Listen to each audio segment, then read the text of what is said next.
Assalamualaikum guys, channel to my welcome. Oops, sorry. Welcome to my channel. It's been a while since I last posted my last video, लेकिन शुक्रिया आप इन आपने इंतज़ार किया video के लिए। आज हम बात करेंगे ड्राइवर्स लाइसेंस के लिए, क्योंकि जब मैं यहाँ गया था ड्राइवर्स लाइसेंस बनाने के लिए, तो यहाँ बहुत सारे स्टूडेंट्स और not students but just not students, people of all ages, ज़्यादातर हमारे देसी लोग जो हैं वो वहाँ इंतज़ार करते हैं और बुक नहीं करते अपॉइंटमेंट। या अगर आप अपॉइंटमेंट बुक करते हैं तो आप जब आपका अपॉइंटमेंट होता है तो आप 5-10 मिनट में फ़ारग होके जा सकते हैं वहाँ से। अगर नहीं है तो आप कुछ घंटे इंतज़ार कर सकते हैं आपकी टर्न के लिए। तो आज आपको बताऊंगा थोड़ा बहुत ड्राइवर्स लाइसेंस के लिए। पहले हम चलते हैं उनकी वेबसाइट के ऊपर। ड्राइव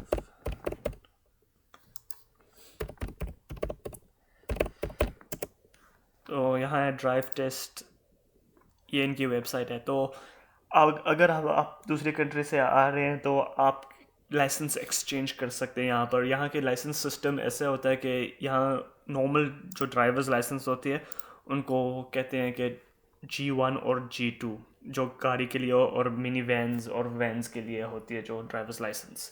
तो यहाँ G1 जो होता है वो it is known as the learners permit. जब आप रिटन टेस्ट देते हैं तो जब आपको वो रिज़ल्ट मिलता है और आप पास हो जाते हैं, उसके बाद वो आपको टेम्पररी जो होता है 6 मंथ्स के लिए परमिट ड्राइविंग सीखने के लिए, अगर आपको ड्राइविंग नहीं आती तो उसके बाद फिर आप G2 के लिए जा सकते हैं। G2 होता है वो एक्चुअल ड्राइवर्स लाइसेंस होती है, और उसके ऊपर क्या होता है कि आप ड्राइव कर सकते हैं लेकिन कुछ रिस्ट्रिक्शंस होते हैं। जैसे आप टीनेजर ड्राइवर, जैसे वो स्टूडेंट्स आते हैं और टीनेजर्स होते हैं ज़्यादातर, अंडर 20s होते जो, तो वो ड्राइव कर सकते हैं लेकिन उनके साथ सिर्फ एक पैसेंजर बैठ सकता है, और वो रात के 12 बजे के बाद से ड्राइव नहीं कर सकते सुबह 5 बजे तक। तो you just need to consider that all. And यहाँ एक्सचेंज तो होती हैं कुछ कंट्री के साथ, हर एक कंट्री के साथ नहीं होती। ज़्यादातर जो होती हैं इनके वो जो G7 कंट्रीज़ हैं, UK, US, Australia, New Zealand, Germany, Austria, Hungary, और कुछ कंट्रीज जैसे जापान, साउथ कोरिया और ताइवान, इनकी लाइसेंस एक्सेप्ट करते हैं। अगर आपके पास इन किसी भी कंट्री की लाइसेंस, ड्राइवर्स लाइसेंस है, तो वो एक्सेप्ट करके आपको कनेडियन ड्राइवर्स लाइसेंस इमीडिएटली दे देंगे। अगर आपके पास इन उस कंट्रीज़ की कोई लाइसेंस नहीं है तो आपको कोई टेंशन की बात नहीं है। आपने अपने वो जो कंट्री की ड्राइवर्स लाइसेंस है वो साथ लेके जानी है, और आपने कोई अदर फॉर्म ऑफ आइडेंटिफिकेशन, जैसे आपका पासपोर्ट, वर्क परमिट हो गया जिसके ऊपर आपकी पिक्चर हो, तो ऐसा कुछ आपने साथ लिया। अगर आप रेफ्यूजी पर हैं तो आपने असाइलम पेपर जो होता है वो साथ करना है आपने। तो जब आप वहाँ लेके जाएंगे तो आप एक्सचेंज करेंगे और वो मांगेंगे आपसे ड्राइवर लेटर। एक मिनट में चेक कर लूँ। ड्राइवर्स ऑथेंटिकेशन लेटर यहाँ कहीं होगा।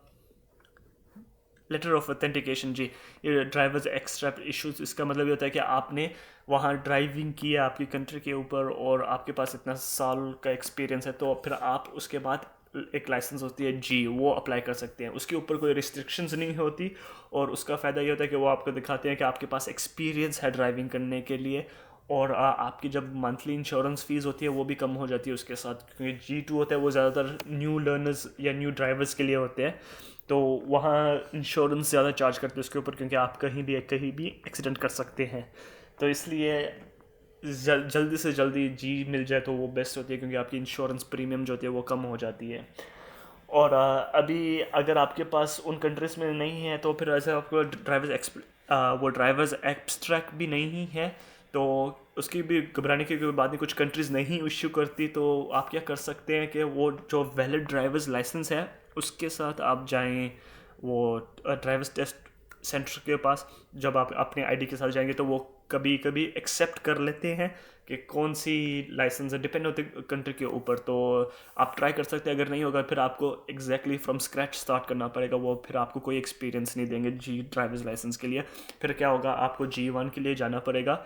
वो नॉलेज टेस्ट आप सेम डे दे सकते हैं जब आप अपॉइंटमेंट बुक करेंगे। तो फिर अगर आपके पास नॉलेज है तो ठीक है, अगर नहीं है तो आप यहाँ आके हैंडबुक डाउनलोड कर सकते हैं, या ऑनलाइन ये देखना है official MTO drivers handbook, motor bike के लिए, ट्रक के लिए, बस के लिए और ए ब्रेक। तो हम जो करेंगे मोटर्स ड्राइवर्स हैंडबुक। तो आप जैसे देख सकते हैं यहाँ पूरी बुक की गाइड है, और आप क्लास डेफिनेशन भी है यहाँ पर। आप देख सकते हैं कौन सी क्लास चाहिए आपको। क्लास ये जी हम कर रहे हैं फोकस, क्योंकि ये नॉर्मल गाड़ी है। जो भी स्टूडेंट और नए आएंगे यहाँ गाड़ी ड्राइव करेंगे, अगर अनलेस आप आ रहे हैं स्पेसिफिकली ये डी क्लास ट्रक्स के लिए और बस के लिए, तो फिर आप वहाँ देख सकते हैं। लेकिन सबका ऑलमोस्ट सेम है स्टडीज़, तो आप यहाँ जा सकते हैं। नीचे स्क्रॉलिंग बहुत ज़्यादा है। आप यहाँ स्टडी करके फिर उसके बाद सेम दिन जब आप लाइसेंस का अपॉइंटमेंट बुक करेंगे एक्सचेंज के लिए, तो टेस्ट दे सकते हैं। तो ये वैसे कि आपको दिखाना था, ये यहाँ अवेलेबल है बिल्कुल सब के लिए, जैसे साइंस फॉर एग्जांपल, क्योंकि आप अपनी कंट्री से आएंगे, यहाँ के रूल्स डिफरेंट होंगे और वहाँ के रूल्स डिफरेंट होंगे। जैसे आपको यहाँ पेडेस्ट्रियंस के लिए, जो सड़क क्रॉस करते होते हैं, उनके लिए आपको लाजमी रुकना चाहिए। अगर नहीं रुकते तो फिर वो मसला होता है, आपको फ़ाइन हो सकती है अगर कोई आपको पुलिस वाला देख ले ऐसे कुछ। तो यहाँ ये सब साइंस है। कुछ कंट्रीज़ में, जैसे हमारे इंडिया पाकिस्तान में, इतने फॉलो नहीं करते और ना ही हर एक जगह पर हैं। तो कभी कभी क्या होता है कि हमको पता नहीं चलता कि साइन किस चीज़ के लिए है। तो ये सब साइंस हैं, आप यहाँ देख सकते हैं। तो ये हैंड बुक स्टडी करके तो आप सेम दिन टेस्ट दे सकते हैं, इसका मसला नहीं है। अभी इसको बंद कर देता हूँ और वापसी जाता हूँ। तो जैसे अभी आपको बताया, तो यहाँ नीचे भी आपको दिखा देता हूँ, लिस्ट है यहाँ कि कौन सी कंट्रीज़ की आप एक्सेप्ट करते हैं। और अगर नहीं है तो जैसे आपको बताया, फिर आपको G1, जब G1 मिलेगा फिर आपको वो उसके बाद G2 मिलेगा। अगर आपके लाइसेंस का एक्सपीरियंस ऐड करते हैं, जैसे फॉर एग्जांपल मेरे पास US का था, तो मुझे उन्होंने डायरेक्ट कनेडियन ड्राइवर्स लाइसेंस दे दिया। तो जैसे कुछ दोस्त थे मेरे, उनके पास नहीं है, और उन्होंने क्या किया, उन्होंने वो जो कंट्री की लाइसेंस थी वो साथ लेके गए थे। तो उन्होंने G1 टेस्ट दिया था, वो जो लर्नर्स परमिट के लिए टेस्ट है। उसके बाद उनको टाइम दिया था कि 6 माह के बाद आप ड्राइवर्स टेस्ट दे सकते हैं, और आपका एक्सपीरियंस ऐड कर देंगे। जैसे आप पास होंगे, आपको नॉर्मल लाइसेंस मिलती है, तो फिर आप उसके बाद जैसे G2 मिलती है, तो फिर आप G के लिए अप्लाई कर सकते हैं। G के लिए फिर टेस्ट देना पड़ता है, रोड टेस्ट, और उसके बाद फिर आपको इंश्योरेंस प्रीमियम और सब कुछ कम हो जाएगा, और रिस्ट्रिक्शंस कोई भी नहीं होती। तो चलते हैं आज के बुकिंग के लिए। तो जैसे आपने बुक करनी है, तो आपने आना है एक्सचेंज एंड फॉरेन लाइसेंस। जब हम यहाँ आते हैं तो फिर नीचे जाएंगे, यहाँ ओंटारियो हैज़ लाइसेंस सिस्टम, यहाँ जिसे लिखना फॉलोइंग साइट्स, यहाँ पर आपने आके क्लिक करना है और आपने सेलेक्ट करना है जो भी आपके पास में हो। जैसा यहाँ मैं ब्रैम्पटन में हूँ, तो ब्रैम्पटन का सेलेक्ट कर लूँगा।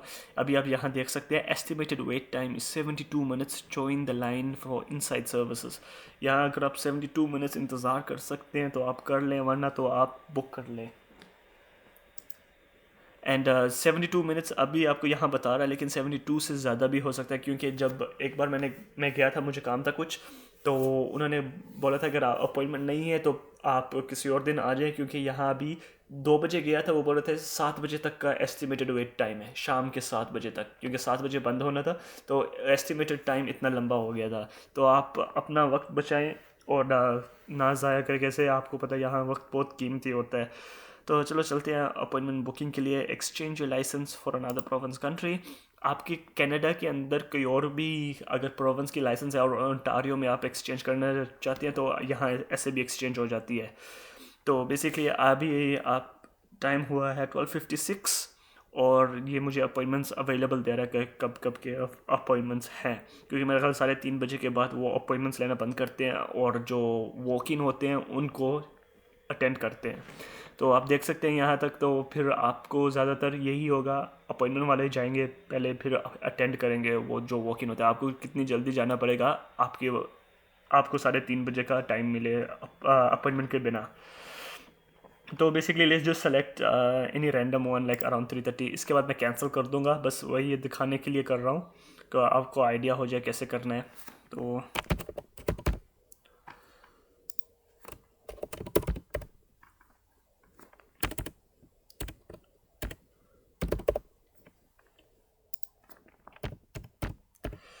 अभी पर्सनल इन्फॉर्मेशन सब फिल इन कर रहा हूँ यहाँ पर, और ओह सॉरी, नंबर गलत है।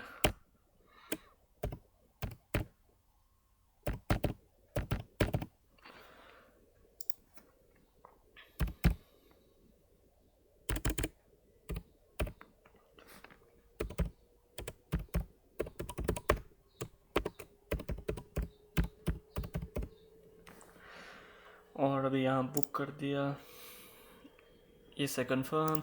ये डॉक्यूमेंट्स आप देख सकते हैं आपके, जैसे मैंने बोला आपके पास पासपोर्ट होना चाहिए। अगर आपके पास रेफ्यूजी आईडी है तो वो रेफ्यूजी आईडी साथ लेके जाएं ज़रूर, और ड्राइवर्स लाइसेंस जो भी कंट्री का भी है, लाजमी नहीं है आपके पास वही वो जो यूके यूएस वगैरह जो कंट्रीज़ हैं उनका नहीं है, no problem. India Pakistan Bangladesh किसी का भी है, आप वो लाइसेंस साथ लेके जाएं। मेक श्योर करें वो वैलिड हो, एक्सपायर ना हो। अगर एक्सपायर है तो फिर वो ऐड नहीं करेंगे एक्सपीरियंस, तो please make sure it is valid. So your license or country's please there. So you can just see here your license. ये अगर आप सॉरी, मैं वो मैसेज की वजह से डिस्ट्रैक्ट हो गया था। If your licence is from Canada select country और टेरिटरी, ये यहाँ की नहीं है तो फिर ये लाजमी नहीं है। जैसे आप फॉर एग्जांपल यूएस की है तो आप प्रोविंस सेलेक्ट कर सकते हैं कौन से स्टेट की है। अगर वहाँ की भी नहीं है तो फिर आप इसको सेलेक्ट ना करें, तो other country other then please, तो फिर एंटर फॉर एग्जांपल करते हैं Pakistan, right. And what is your driver's what date was your driver's licence issued, तो जब इशू डेट है, जैसे कुछ कंट्री की होती है वो पहले इशू डेट देती है कि जब पहली बार उनको लाइसेंस मिली थी तो उनको ज़रूरत नहीं होती वो ड्राइवर्स एब्स्ट्रैक्ट की, क्योंकि वो डेट उसके ऊपर लिखी होती है। जैसे अभी श्योर नहीं हूँ पाकिस्तान लाइसेंस के ऊपर वहाँ है कि नहीं है, और जैसे for example just random dates डाल देता हूँ, 2012 March 17 done, you must be okay submit.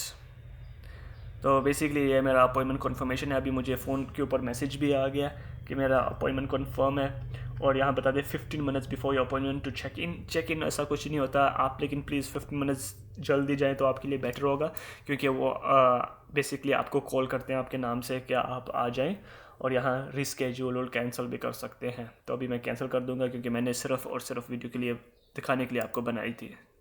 Thank you for watching guys, and I hope you found it helpful, and don't forget to give it a likes and share it with anyone who needs this in so they have the information.